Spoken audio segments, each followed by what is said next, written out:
오늘 우리가 함께 나눌 하나님의 말씀은 지난주에 이어서 누가복음 14장 25절로 35절 말씀을 한 번 더 나누도록 하겠습니다.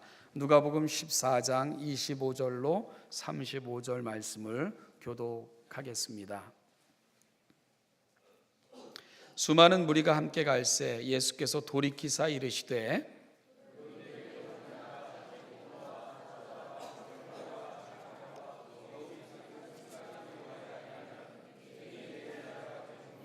누구든지 자기 십자가를 지고 나를 따르지 않는 자도 능히 내 제자가 되지 못하리라.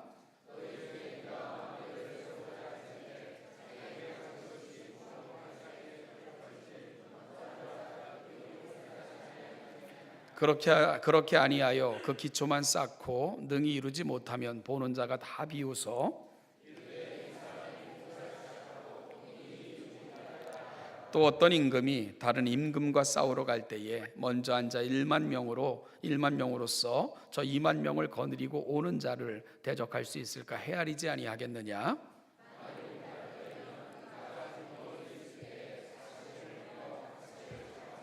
이와 같이 너희 중에 누구든지 자기의 모든 소유를 버리지 아니하면 능히 내 제자가 되지 못하리라.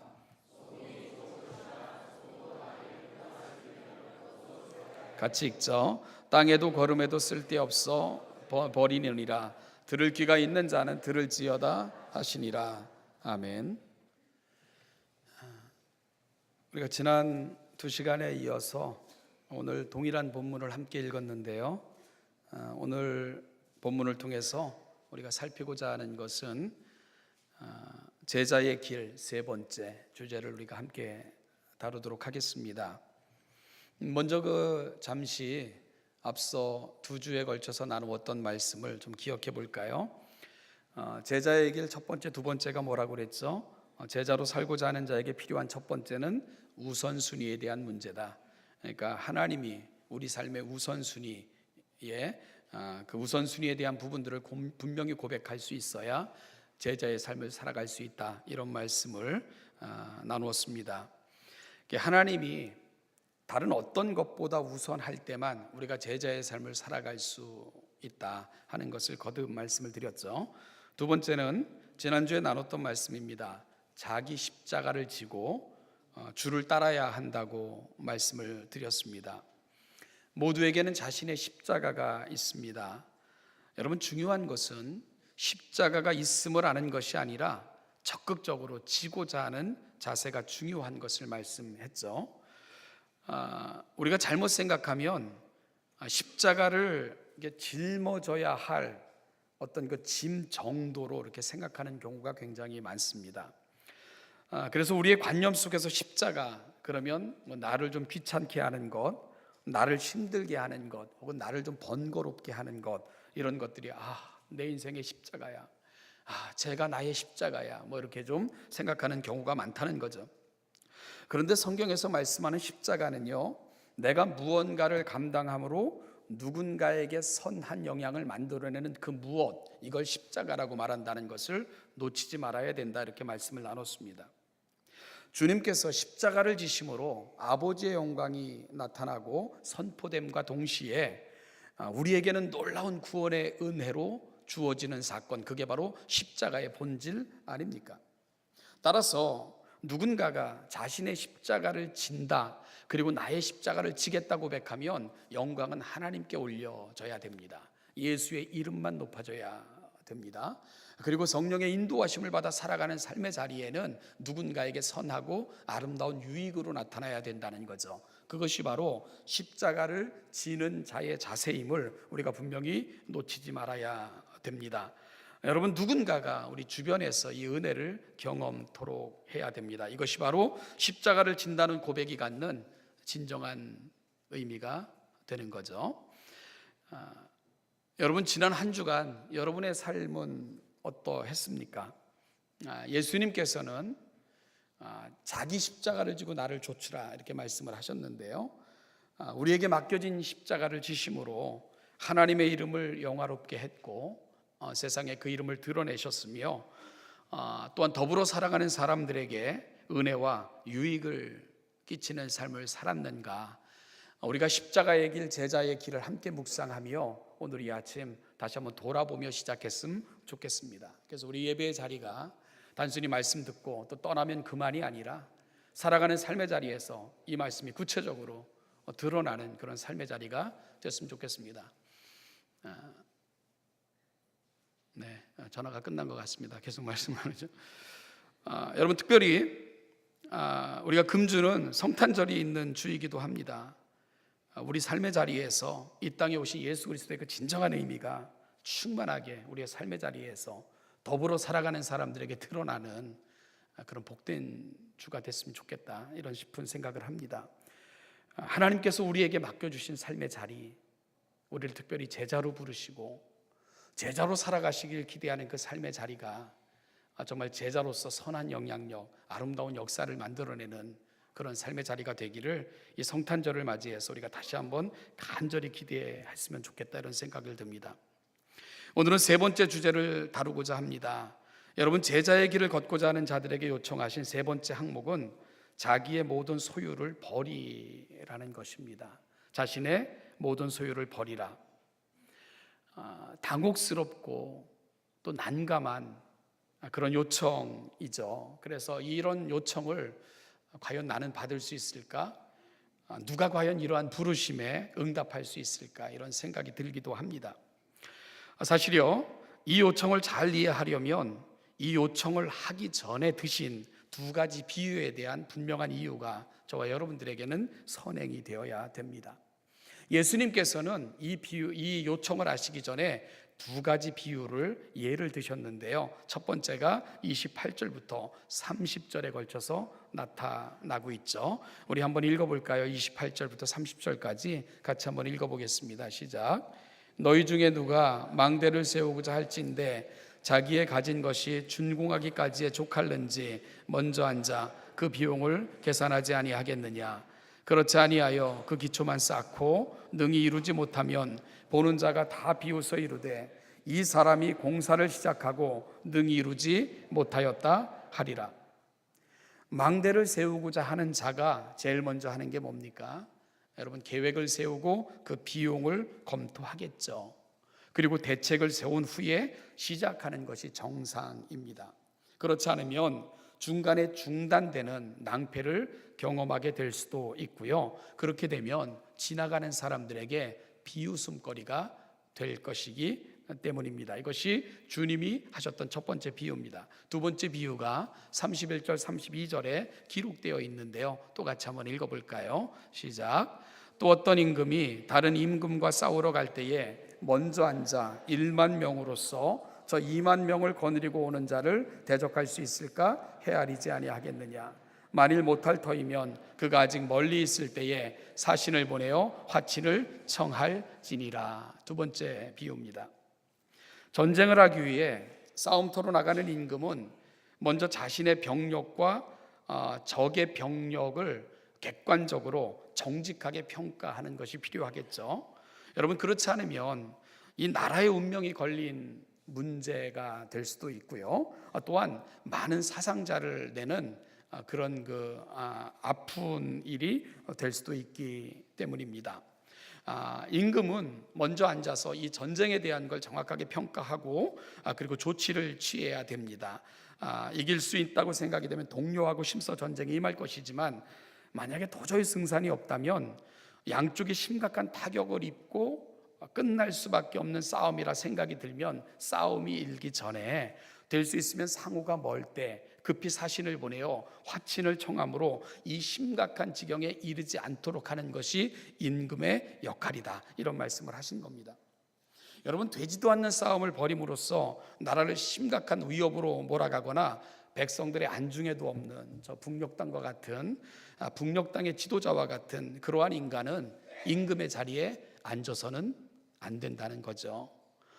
그리고 이 비유 후에 예수님께서 주신 말씀이 33절 말씀이라는 거예요. 한번 같이 읽어볼까요? 시작. 이와 같이 너희 중에 누구든지 자기의 모든 소유를 버리지 아니하면 능히 내 제자가 되지 못하리라. 여기서 이와 같이라는 말을 쓰심으로써 오늘 이 33절에서 예수님께서 하신 요청이 이 앞선 두 비유와 무관하지 않다 하는 것을 말씀하고 계신 거죠. 그러니까 여러분, 이와 같이라는 말로 시작하심으로써 제자의 자격으로 제시되는 자기의 모든 소유를 버리지 아니하면 내 제자가 되지 못한다는 요청은 앞에 두 비유와 밀접한 연관을 갖고 있다는 것을 예수님 스스로 말씀하신 것입니다.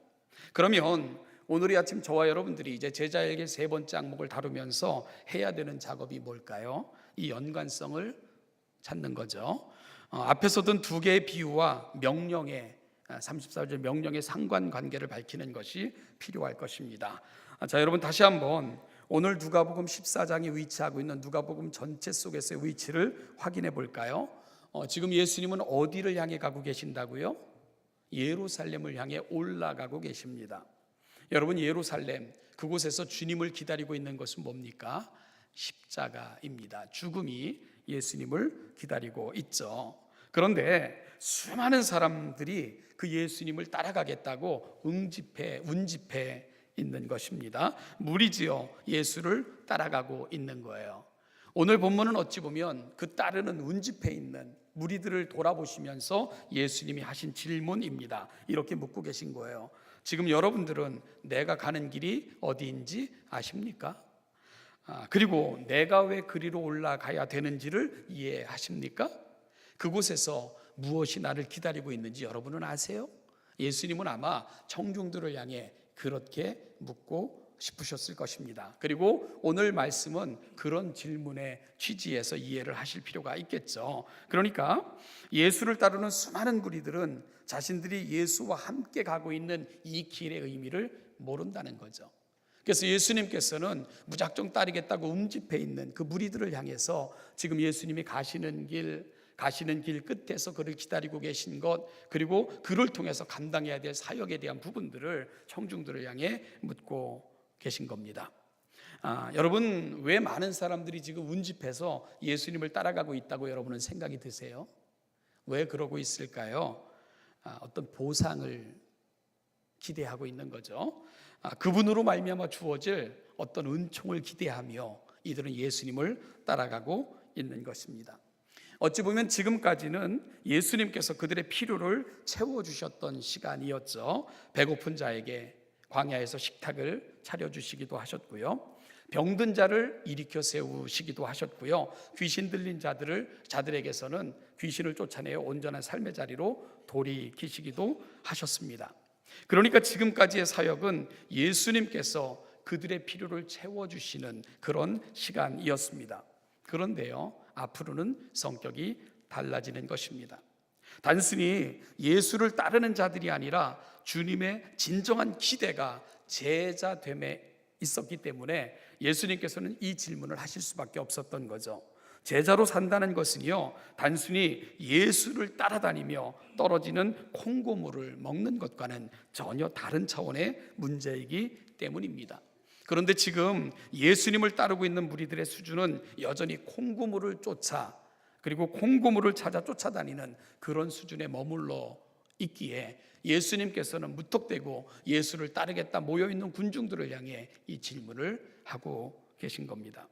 자, 여러분, 예수를 따르면 뭔가 주어질 것에 대한 기대, 내 필요를 채워주실 것에 대한 기대, 그리고 또한 콩고물과 같이 그들에게 부어줄 은총, 이런 것만이 예수를 따르는 것에 다라고 생각했을 경우 어떤 걱정이 들죠? 어떤 문제가 발생할 수 있을까요? 그러다가요, 때로 어려움이 닥치고 시련이 닥치고 고난이 닥치면 모두가 떠날 것을 예수님은 염려하고 계신 겁니다. 그런데요, 망대를 세울 때 계산 없이 무턱대고 공사를 하다가 중두에 고만둔 사람처럼 되어 비웃음을 사게 될 것이고, 무모한 전쟁을 생각 없이 치르다가 낭패를 경험한 어떤 임금처럼 될까봐 예수님은 걱정하시면서 그들을 향해 이 비유 끝에 자신을 따라오는 자들의 자세와 그리고 또한 고백에 대한 부분들을 거론하고 계신 겁니다. 우리 신원여담교회 성도님들은 신앙이 뭐라고 생각을 하십니까? 신앙이 뭘까? 막연한 기대요? 마치 하나님의 이름을 부르고 그분에게 기도하면 내 생각대로 다 채워주실 것 같은, 그래서 어려울 때를 대비하여 드는 보험, 혹은 없는 것보단 그래도 종교 하나쯤 가지면 낫겠지 생각하는 심리, 이런 것 쪽에 우리의 신앙이 머물고 있지는 않나 우리가 돌아볼 필요는 좀 있습니다. 우리가 생각하는 기독교 신앙의 이해, 본질은 뭘까? 여러분, 우리의 신앙이 오늘 예수님을 따르고자 모여들었던 군집해 있는 군중 정도의 수준에 머물러 있으면 우리의 신앙도 매우 큰 위험, 낭패에 이를 수 있기 때문에 그렇습니다. 우리가 성경의 역사를 보면 과거에 이런 종류의 기대를 신앙처럼 여기고 행동했던 이들이 실제로 있었습니다. 출애굽 당시 이스라엘을 따라 나왔던 사람들 중에 수많은 잡족이라 기록된 이들이 있었습니다. 이들은 애굽에 와서 살고 있었던 각 나라로부터 모여든 사람들이었는데 막연한 기대를 갖고 애굽을 떠나는 이스라엘을 따라 나섰던 사람들입니다. 당시 지구상에서 가장 강하고 위대한 나라였던 애굽을 단숨에 무너뜨리고 그 백성을 인도하신 하나님의 역사를 보면서 저 이스라엘을 따라 나가면, 그리고 저들이 섬기는 신을 섬기면 뭔가 대단한 일이 우리 가운데도 주어지겠다 기대하며 출애굽 당시 애굽을 따라 나왔던 사람들, 이들을 성경은 수많은 민족, 수많은 잡족이라고 표현하고 있는 겁니다.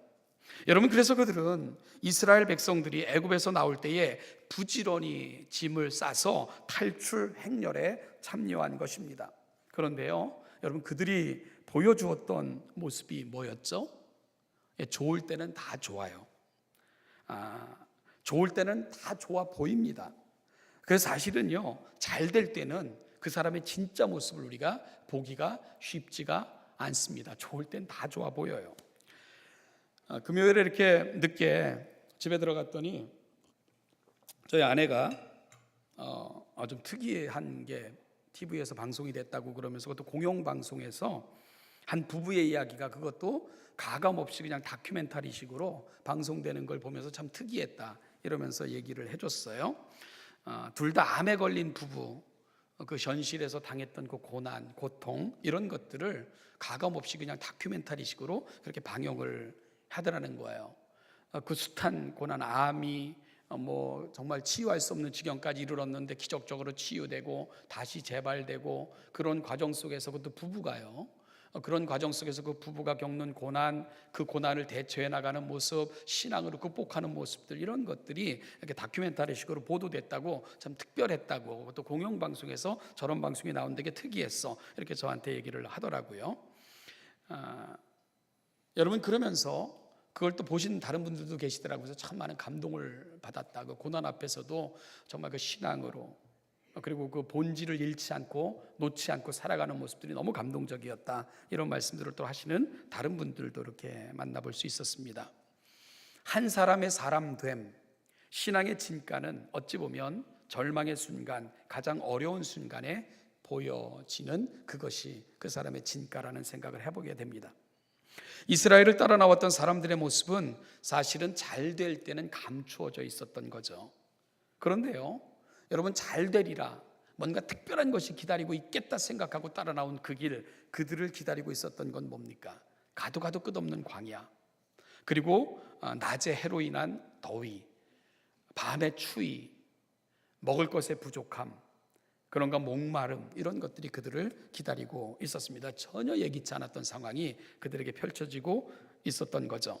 그러자 그들의 본심이 나오기 시작을 했습니다. 노예적이고 물질을 신으로 섬기는 세속주의적 모습들이 적나라하게 꿈틀거리며 솟아나기 시작을 했습니다. 하나님을 원망했고요, 지도자들에게 불평했고, 공동체의 분열을 조장하는 모습으로 나타나기 시작을 했습니다.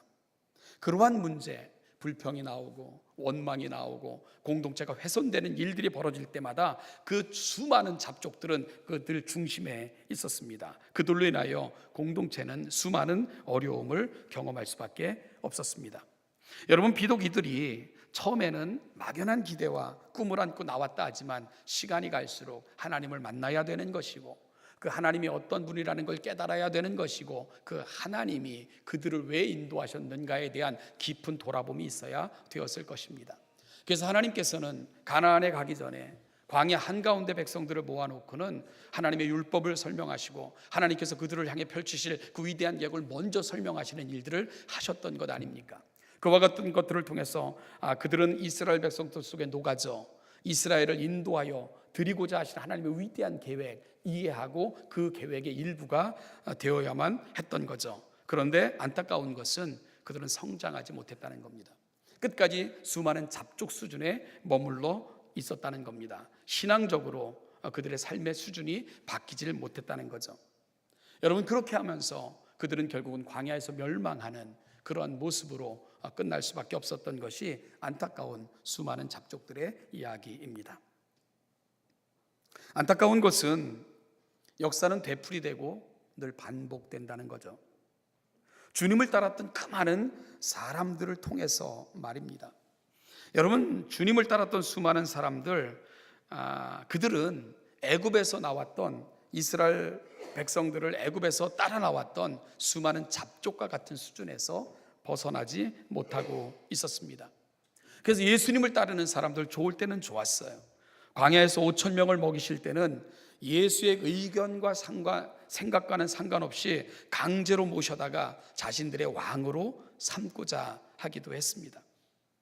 그런데요, 그 예수께서 그들의 기대대로, 그들의 생각대로, 그들의 방식대로 움직이지 않자 결국은 그분을 십자가에 내주라고 외치는 폭도들로 바뀌고 말았던 것, 오늘 주님이 바라보고 계신 그 많은 사람들의 모습이었죠. 여러분, 바로 그들이 함께 갔던 바로 그 자리, 주님께서는 돌아보시면서 내가 가는 길이 어딘 줄 아니? 내가 가는 길 끝에 무엇이 기다리고 있는 줄 아니? 물어보셨는데 그럼에도 불구하고 따라갔던 그 자리, 바로 그 자리 끝에서 그들은 폭도들로 변하여 예수를 십자가에 내주는 무리들이 돼버렸던 겁니다. 바로 그 예루살렘에서 말입니다. 그래서 주님은 지금 묻고 계신 것입니다. 너희 중에 누구든지 자기의 모든 소유를 버리지 아니하면 능히 내 제자가 되지 못한다. 여러분, 여기서 이 버린다는 말의 의미를 우리가 조금 자세히 해석할 필요가 있습니다. 버린다는 말은 부정한다는 말입니다. 부정한다. 그러니까 버린다는 것은 필요 없으니까 내팽개친다, 그런 의미가 아닙니다. 여기서 누구든지 자기 소유를 버린다라는 말에서 버린다, 그 의미가 뭐냐 하면 내 것임을 부정한다, 그런 뜻을 가지고 있는 거예요. 내 것이, 그러니까 주인됨의 확인, 그것이 바로 오늘 본문에 버린다는 말이 갖고 있는 진정한 의미가 되는 거죠. 그래서 결국 자기의 모든 소유를 버리지 아니하면 이라는 말이 갖고 있는 의미를 우리가 의역하면 어떻게 됩니까? 내 가진 것의 주인이 내가 아닙니다. 내 가진 것의 진정한 주인은 하나님이십니다. 그리고 내 모든 가진 것의 주인이 하나님이시라면 그분이 원하실 때 그분의 의도대로 사용해야 됩니다. 이런 고백을 갖지 않으면 예수의 제자가 되지 못한다. 예수님은 그렇게 말씀하고 계신 겁니다. 여러분, 내 모든 소유가 내 것이 아니고 그분 것이라면 결국은 그 물질은 어떻게 사용되는 게 맞죠? 그분의 뜻대로 사용하는 게 맞겠죠. 그분이 기뻐하시는 곳에 내게 주신 것들을 사용하는 것이 맞습니다. 이걸 가리켜 우리가 청직이라고 부르는 거예요. 그래서 제자의 삶의 자세 세 번째는 뭐냐면 청지기의 고백이 필요한 것입니다. 내 인생, 내 삶, 내 소유의 주인은, 진짜 주인은 내가 아니고 내게 맡겨주신 그분 하나님이 진정한 내 삶과 생명과 소유의 주인 되십니다. 내어드리는 것, 이것이 바로 제자의 조건 세 번째로 제시하고 계신 겁니다. 신앙은 막연한 기대가 아닙니다. 여러분, 신앙은 하나님을 인격적으로 만나는 것입니다. 그러면 그 하나님이 내 인생을 걸 만한 가치가 있음을 확신함에 이르게 될 것입니다. 그러면 마땅히 다음에 따라오는 것은 그분을 전적으로 신뢰하는 것과 순종이 따라오게 되어 있는 거죠. 그래서 우리는 신앙의 3요소를 지식과 동의와 순종으로 이야기하는 것이 바로 그러한 연유입니다. 신앙의 3요소는 그분을 알아가는 것, 지식입니다. 그분을 마음에 담고 아멘하는 것, 동의입니다. 그리고 그분의 뜻을 따라 살고자 하는 순종, 이것이 바로 신앙의 3요소가 되는 거죠. 세상에서 가장 어리석은 인생은 아마 척하는 인생이 아닐까 싶은 생각이 듭니다. 척은 아니지만 그러려고 혹은 그렇게 보이려고 이렇게 취하는 태도가 우리가 척이라는 말, 척한다 이렇게 말하지 않겠습니까? 제가 중학교에 막 입학했을 때 윤리 첫 시간, 그때 윤리 시간이 있었는데요. 윤리 첫 시간이었는데 그 윤리 선생님이 들어오시자마자 칠판에다가 사람 인자 6개를 쓰시더라고요. 그러면서 이걸 해석해 볼 수 있는 사람? 그러던데 막 중학교 들어간 꼬맹이들이 뭘 알게, 꼬맹이는 아니지만 그 어린아이들이 뭘 알겠습니까?